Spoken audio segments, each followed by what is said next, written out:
Oftentimes, life is demanding, stressful, and just won't stop.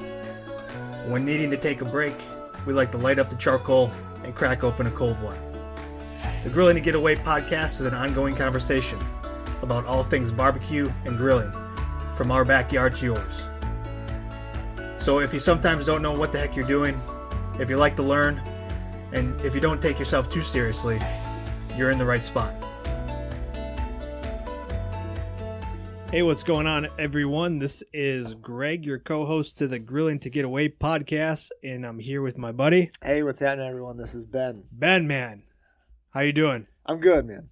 It's been a long time since I see you. Saw you. I saw you yesterday. Yeah, it was yesterday. That was awesome. It's too long ago. I agree. It's been busy, man. We have, yeah. We've been busy.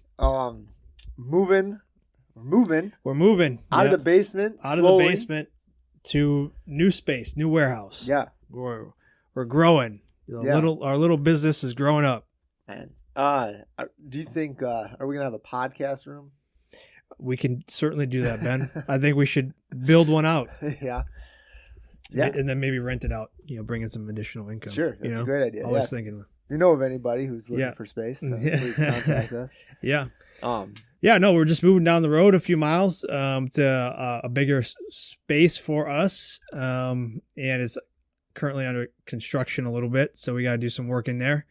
With anything, you want to make it your own space, but you want to brighten it up a little bit. So we got some things we got to do there, but we're moving some of the products over there. We're moving up in the world. Yeah. Greg. Yep. So that's good. I'm happy. To do that. Yeah. You get to park your car in the garage. Yeah, maybe park again. my car in the garage again, get some of that stuff out of there.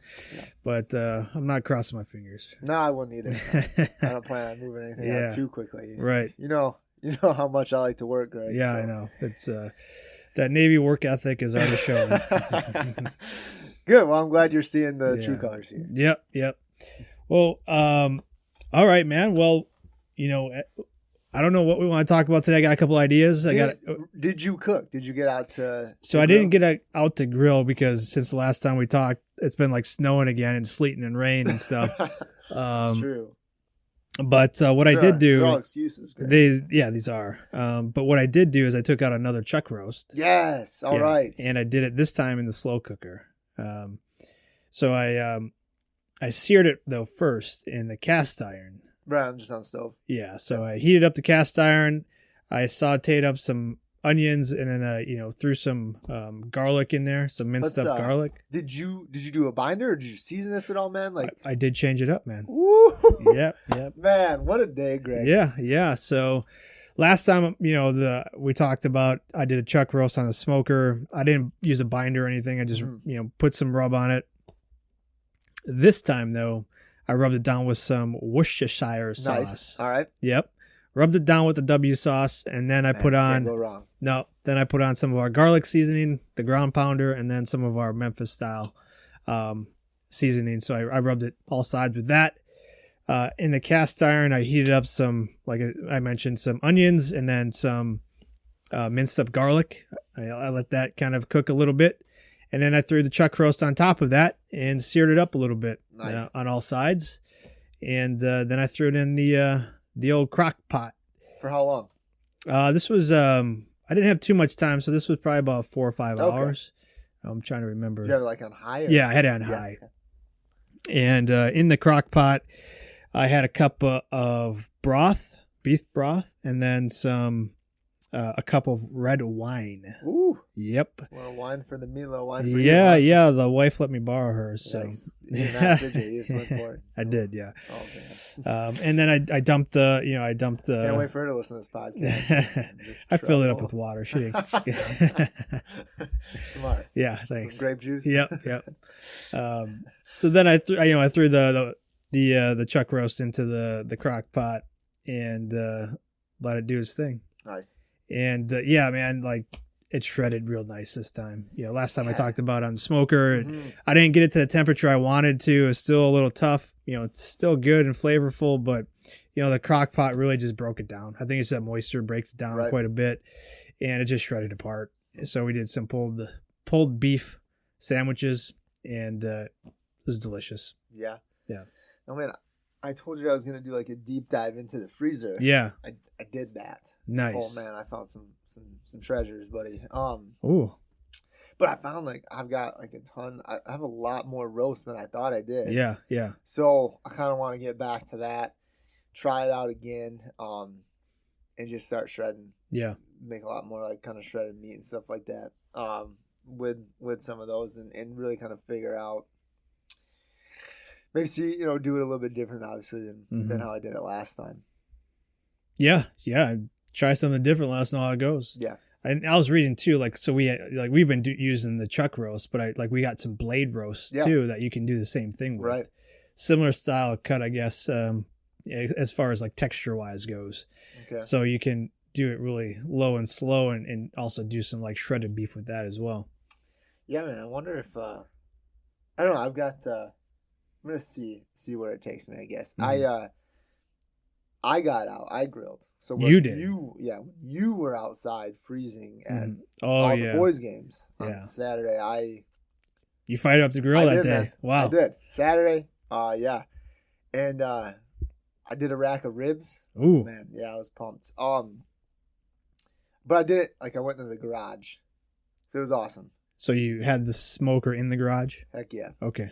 It still smells like smoke. Oh, it's so good. Every time I walk out there, I'm like, oh, man. So we would caution that you take the proper precautions if you're smoking inside enclosed area.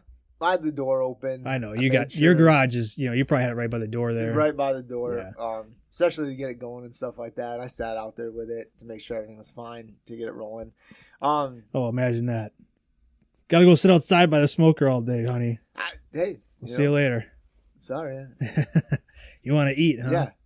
Not ribs or not. I don't do this just, for me, for the business. I do this for our family. Yeah. There's things you have to do to cook food. So. Yep. Would you rather the garage burn down? No, someone's got to watch it then. Yeah. Could you bring me another beer though? Yeah. No, man. It was. They were actually gone. My daughter and my wife went to the grocery store, so it was me and my son. So he would come out to the garage with me. Nice. We were hanging out and stuff. So it was a good time. It was cool. So Greg, I used the snake method. Okay. I've never done this before. All right. So for listeners, if you're new, so I'm assuming you used your Weber kettle. I did. 22-inch one. And the snake method is just a way to add continual coals to burn, so you don't have to keep opening it up, right? So how did you go about your snake method? So I just did just twos. So you did a row of two? Single row of two together. All the way around? All the way around. Wow. Yeah. I learned you didn't need that. So I was like, I knew I wanted to try this, right? Because I'd kind of seen some stuff, people doing ribs, whatever. I was like, all right, I've never done this. I really want to do it. It makes a lot of sense for a brisket. Yeah. But Greg, like I used B&B. Yeah. Charcoal. I had apple chunks. Okay. Kind of throughout. So I had kind of one right towards the beginning. Mm-hmm. I think I had about like a total of 3. Okay. No, I take that back. I had 4. Yeah. So I started off with like kind of a bigger one, then a smaller one. Yeah. And then kind of not huge ones, but enough to kind of just give a little bit of smoke towards the end, right? Yeah. Man, Greg, I'll be honest, dude, I had this going, and like I said, I used the B&B. I probably could have gotten away with Kingsford. Yeah. But I didn't even make it like halfway through. And you were done. Yeah. But like I had it on there for like 5 hours. Yeah. Yeah. I mean that's a good thing about the snake method is, it keeps going. It was like 250. Yeah. I think it topped once at like 300, but it came like once I opened, that was kind of getting it started and getting it going and stuff. And once I opened the lid, it just stayed like right at like 250. Yeah. It was insane. Like it just held like the whole time. Really didn't fluctuate. That's kind of where it was a little bit colder that day, right? Yeah, And, even though it was in the garage, it was still pretty windy. Sure. So I was kind of a little bit nervous, like, all right, man, is this gonna hold? Is this gonna? But it did. Mm-hmm. It did. It was crazy. I wrapped them after about 3.5 hours, just in tin foil. I didn't do anything special on the tinfoil either. No. I didn't, like in the past we've done stuff where you put honey down or like other stuff and season like the tinfoil and then you put it face down. Mm-hmm. I didn't do that. I just put it out, like just wrapped them quick. Nice. So I took a single rack and I cut it in half. Why'd you do that? It's a great question, Greg. Mm-hmm. But I wanted to do 2 different kind of styles of Okay, so you want to do 2 different flavors. Flavors, okay. Yeah. So one I kind of kept it traditional where I did, I rubbed it down with some honey and just rubbed it down with our fire for effect. So our sweet heat can't go wrong, right? Like I honey, traditional. Yep. And then but for the second one, I used Point Blank, our jalapeno hot sauce. Yeah. As a binder. Okay. So I rubbed it down with that. And then I used some pepper, some of our ground pounder, our all-purpose garlic seasoning, and then Fire in the Hole. Okay. Which is our all-purpose spicy seasoning. That's so you're going for a little spice in this one. Yeah, like I've never done really ribs, like almost like a hot, like Korean type barbecue, right? Like sure. A nice kick to it and stuff like that. Like I wanted to try it. I wanted to get like a spice, have like that spicy ribs. Mm-hmm. To be honest, man, like I didn't feel like it was too spicy. I thought you would have, like you could have eaten it. I know you don't love spicy. Like, right. I can handle spice. I just don't use it as much as you do. You know me, man. You just put it on everything. I do. I like things with a kick like that, and I thought this is kind of more of a mild. Like I had my daughter try it, and she's like, "Oh yeah, it's a little spicy." Nice. And she's not like a huge, obviously she tolerates it because I cooked a little. Yeah. But like I wouldn't say like she loves like spicy things, so that's kind of why again I did 2 separate. Yeah.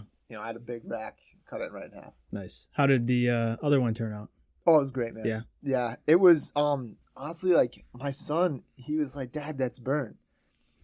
I was like, "No, man, it's good." Like it just kind of had like I don't know, not sure if it was like from the honey and stuff, but like it did. It looked like very burnt, like charred on the outside. Yeah. Man, it was so juicy. It was like falling apart, like not competition style where you had to pull it off, right. Like where it slid off, like, but not at the same time where it was so tender where like I could pull the bones out. Okay, if that makes sense. It was kind of in between. Yeah, I mean, I'd imagine with that honey, it probably caramelized a little bit. And... Oh, it definitely caramelized. Yeah. So, but like I was like, we'll just try it, man. It's really good. It almost kind of had a great bark on there. Yeah. Especially with the honey and the fire for effect combo together, really caramelized on top. So he was like, he's like, Dad, I mean, he crushed them. Very nice. He crushed them. Like he had at least 5, I think. Like it just kept going. Man. It was like, see, you're gonna have to get him his own rack soon. I am. It's I'm in trouble. Yeah. Feed those thighs. But no, man, it was cool. It was a good time. It was a good cook. I learned a lot. It's the best part. Yeah, it was great. So I did. I texted you like, dude, I tried this out. Like, it was again something I've never done before. Yeah. Here we are. Been we've had this business for how long now, and been grilling. I just never. I don't know why. Mm-hmm. I just never really did it. And I was like, you know what? Yeah. Time to pony up. So yeah. So I've done it a few times. I enjoy it. So yeah. Have you done it with ribs or what did you? Yeah, ribs, and then I think a pork shoulder as well. Okay. So yeah, usually, when I do it, I'll do the 2 and the 1. So I'll do the 2 on the bottom and then 1 on top. Sure. Yeah. And then for that, my rule of thumb at least is to go halfway around. Mm-hmm. So, do you kind of do it indirect, or do you have like the ribs almost like right there in the middle? No, I'll do it indirect. So, okay. It might be in the middle kind of, and then like I'll rotate it throughout so it kind of gets evenly, See, that's where I kind of had some, not trouble with, but like had to think. Like move the racks because I was doing 2. Yeah. So I kind of had them like to try and get on the cooler side. Make sure that they right. Yeah. Mm-hmm. I got you. Yeah. So and then I'll throw wood chips on there, mm-hmm. or like you did with if I got some wood chunks, I'll put a couple on there throughout. So when those coals heat up, then it catches that wood, mm-hmm. and then you get a little smokiness in there. But yeah, for a Weber kettle, or for a kettle, if you're using charcoal and you're doing a longer cook. The snake method is an awesome method. Yeah, man. I was thinking I might try that out mm-hmm. for this pulled beef. Okay. Yeah. Try and shred the beef. Definitely do that. And just kind of see how it goes. Yeah. I think my takeaway from the last 2 that I've done one on the smoker, one on the crock pot is, man, once you get that smoke flavor that you know, after the first hour, it's not going to be taking on too much more smoke. Yeah. Man, wrap it up, put it in something with some liquid to help break it down even more. That was just kind of my takeaway, like, because it was so moist and it was so tender, it fell apart right away. In the crock pot. In the crock pot. See, man, that's when I told you in the past I've done that Mississippi stew. Yeah. Where it's the same concept. Yep. Like I put in some beef broth. I'm trying to remember what else I put in. I don't think I really did anything else. Maybe a little beer. Same thing, like where I put in pepperoncinis. Yeah. Dumped a whole jar of that in there because that had some liquid to it too. It just shreds. Yeah. It just shreds. So I kind of want to get that. Yeah. I think, like, if you're going to do it, on the smoker, still go about doing it, like getting some smoke on there, but then, maybe sooner than I would have in the past, I'd put it in something with a little bit more liquid. Yeah, man. Like I said, I found a few roasts that I didn't know I had. Yeah. It's always a great problem. That's always a great problem to have. I was pumped. So I think that I'm going to try kind of that snake method. I might, when you've gone, like, why would you do the 2 and then the 1 on top? I don't have a good answer for you. Okay. Other than that's what I've read and seen other places. I was so bummed because I know I have it. It's in one of the cookbooks that I have, and I was trying to go through all of them, and I couldn't find it. So I was like, all right, well, I'm just gonna get this going. Yeah. And let it ride. So I was like, we'll see what happens. it was just ribs, right? So I could always pull them if I need to, which I did. Just kind of kept an eye on them. Kept setting timers for every hour. I didn't spritz them at all either. Oh man, it was cool. It was it held temp great. The B&B charcoal, like I said, I was 5 hours in, not even like halfway. Yeah. And I probably did it. I probably had like 3/4 of the grill covered. Where I laid it around the bottom, the charcoal. So I didn't have it like all the way wrapped around. Sure. But probably about like a 9 o'clock. Yeah. Because I left like that gap too. So when I was starting it, I wanted it to go from one end. But I guess you could do it where maybe if I just did like one row. I don't know. I think the 2. I like the 2 because then like that's what I've seen a lot of them. Yeah, you're not like if you just do a single roll, you're kind of almost cold smoking. Banking, you're banking on that one to catch it. You know what I mean? Yeah. Whereas if you do 2 around, then you got a better chance of them both kind of catching at the same time and continuing on the chain. Where if one fails, then you're kind of stuck. Yeah. So it's just it's something to try out, man. I like doing it. Same with like if I'm doing the Weber Smoky Mountain. That one is the minion method where you fill it up with charcoal and then you put the charcoal on top so it spreads out. Yeah. So a similar concept where you have additional coals being lit throughout the cook, so you don't have to keep going in and replenishing it. Right. Yeah. But I'm glad it turned out well for you, man. Sounds like it was a good cook. It was a good time. Like I said, I mean, man, if I do it with the beef, I'll probably do it started a lot earlier. Oh yeah. Like almost like right away in the morning. Yeah, because you can always pull it if it's done. Yeah. Yeah. And because like I said, man, it held temp. I wasn't even halfway through it, and it was like I said, I think I pulled it around like 5 hours. Yeah. 5 and a half. So nice. Yeah, and it's like holy cow. I was worried at first. Like I don't know if it's catching. I don't know if it's moving, but sure enough, it was moving. There it goes. So I was like, all right, well, yeah, man, it was cool. I highly recommend it. If you've never done it, give it a try. It's worth it. It sure is, man. Yeah, definitely. If you got charcoal, that's the way to go. Yeah.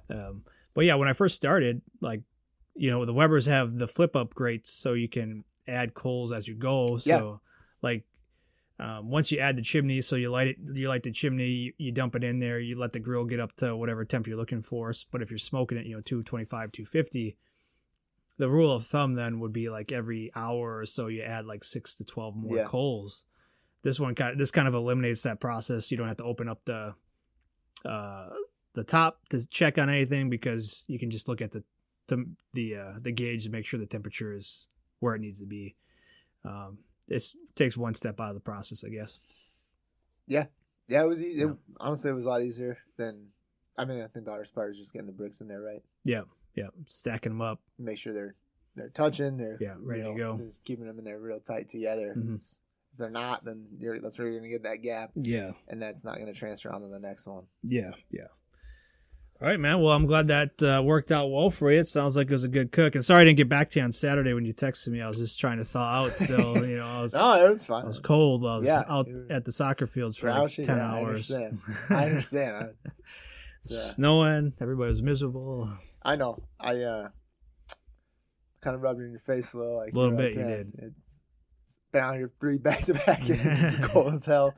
It's like, oh man, I'm in the garage grilling. Yeah. Got a rack of ribs going, Greg. Yeah. Delete. Yeah. Block. Oh, you son of a... We'll talk tomorrow. Yeah. Well. All right, man. Well, we got a question that came through on our Instagram, man, from somebody who's been listening to the podcast. So I wanted to ask this to you and see if we can answer his question for him. So Kevin over at on our Instagram, Burn Pit BBQ guys, shot us a message the other day. And he said, I just found the podcast and really enjoying the content. But he wanted to, he asked us if we could do an episode on our rubs and sauces and how we got involved with that side of the business. And then a follow-up question to that was, do we have any low sodium or no sodium products? So, when we started the podcast, we kind of made it like almost a mission to be like, hey, let's focus on the grilling, the barbecuing, and the business is sprinkled in there because that's who we are and what we do. But we've kind of not really broached that subject too much as far as how we got started in the rubs and sauces and stuff. So I guess it's a good question for people listening. So what would you say? What would you say to Kevin, Ben, when he asked, what made us get into the rub and sauce game? Well, I mean, we really kind of did it to create like this whole like healthier barbecue, right? Right. I mean, if you look at a lot of rubs and sauces nowadays, there's a lot of unknowns on there. A lot of, it tends to kind of become a science experiment, which, I think we've talked about this in the past, like once before, but, I didn't really care too much. It was just like, I just wanted to grill and keep it simple and all that. And then we started to get a little bit deeper into it. And I guess, taking a little bit more, I don't know if pride's the right word, but like we wanted to have good cooks and stuff. And then you started to notice like, man, this is, back when I was younger, I didn't, really pay attention to too much, and I would just cook stuff and eat it, right? Yeah. Now it's, as we got older, it's like, well, let's have kids, like let's try and create like this healthier lifestyle, right? And we wanted to create stuff that wasn't just loaded with sodium and all these additives and everything like that. And I think that's kind of where you and we talked about it, because we kept continuing to work and kind of figure out like, hey man, we can still make really good food, and it doesn't have to be loaded with all this other stuff, right? Yeah. And then honestly, it's like when you kind of take that step back and realize like, man, let the meat do the work. Yeah. Yeah. I mean, the whole point is not to necessarily taste like a bunch of the seasoning, but just kind of have it enhance it, right? Right. Yeah. Have it enhance the meat, but we still want I want the meat, right? Yeah. So that's kind of where I know, like, we had started talking a long time ago about that. Probably I'd say around like our 3rd year grilling together and stuff, and kind of started playing with some stuff. Yeah. Yeah. We, just with anything, like when I first started, you'd go to the grocery store and see what looked good or what was on sale. Like buy like you just a steak rub. Something that smelled that sounded funny, like rub your butt or something like, oh, that's hilarious. Let me grab it, and we'd use that stuff. And then eventually, as like we continued to grill and barbecue, we started to turn the labels around and like, well, what is all this stuff? And we started looking into some of these ingredients and, a lot of this stuff that, is available here in the US. There's a reason why when you go to the grocery store, it's, $2.99 is because it's filled with additives and sugars and, things that really don't add value to it other than like filling the bottle. So, we started to look at, let's start making our own stuff, and then, kind of evolve from there. And when we started the business, we're like, well, we want to share tips and recipes, but then also, we want to just provide some flavor for people if they're looking for some alternatives, healthier alternatives that don't have all that stuff in it. So when you turn our label around, you can see exactly what the ingredients are, things that you can go and buy at the grocery store and make your own if you wanted to. But I guess that's kind of where the passion started was, once we started to learn more and become a little bit more knowledgeable of what was going into these products, and we were putting this stuff into our bodies and our kids' bodies, that we kind of made the conscious choice to look for something a little bit more healthier. Yeah, and I always noticed too, like Greg, I don't know about you, but like if I ever had stuff like, I would just, there are certain times where I would eat stuff and then the next day, like my fingers would just be swollen, right? Like, I just feel like, man, what's going on? Mm-hmm. And it was just all that added like salt and stuff like that. That was kind of in a lot of these rubs and mixes, and meat kind of already salty, right? A little bit, yeah. Especially, certain cuts of meat or certain kinds and stuff. Yeah, and if you get it from the store too, a lot of processed stuff. Cured. And again, that kind of was the evolution for us too, is then now we're looking for meat from local butchers. We're locally sourced, buying cows, knowing where the cow's coming from as far as, the farm, where it's coming from, who's raising it, how are they raising it. So it's been a continued evolution of, our barbecue skills. And then, that relates into what we put onto the table. You can tell, there's a huge difference. Mm-hmm. It definitely makes a difference. At least that's for me. Yeah. And I've had conversations too. So if you look at kind of the landscape of sport barbecue, all it is butter, sugar, and like they don't really care too much about what's going on it as long as it looks good and it tastes good, because these judges only get one bite. So the competition teams are doing whatever they can to make that one bite the best bite ever. So which is fair. That's their job, yeah, right? That's what they're there to do. But then what does that translate to? It translates to people trying to do that stuff at home and cooking that style for their families every day. So we just sought out to do a little healthier alternative, where you can still have good quality cuts of meat. Our job is to help enhance that flavor. It's not to take over the flavor of the meat or whatever you're cooking. That's kind of where we started, where we're still going. So we still have, ideas and thoughts about what we want to release next. And I know your question was, do you have any low sodium or no sodium products? Right now everything is low sodium. Everything's all natural. So there's no additional, sodium or, preservatives in there that are going to add to that. But everything does have a little bit of sodium to it. But when you turn it around, you look at the label, the feedback that we've gotten when we go out to events is, hey, salt's not the first. Yeah, product. It's not the first ingredient on the label. And then also, hey, this really isn't that bad. When they look at the serving size and then how much is in there, they're like, this is pretty low for what they see at the grocery store.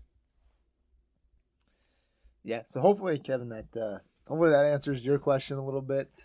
It gives a little bit of background to us as well. Like, this wasn't like we didn't start off right away. No, and even the first rubs and stuff that we did weren't low sodium. I'll be honest, like it wasn't. Right. It was just more so like we had started to kind of create our own rubs and stuff by using like other rubs, right? Like kind of combining stuff and kind of learning that process first. Yeah. And then diving into it deeper, like, okay, well.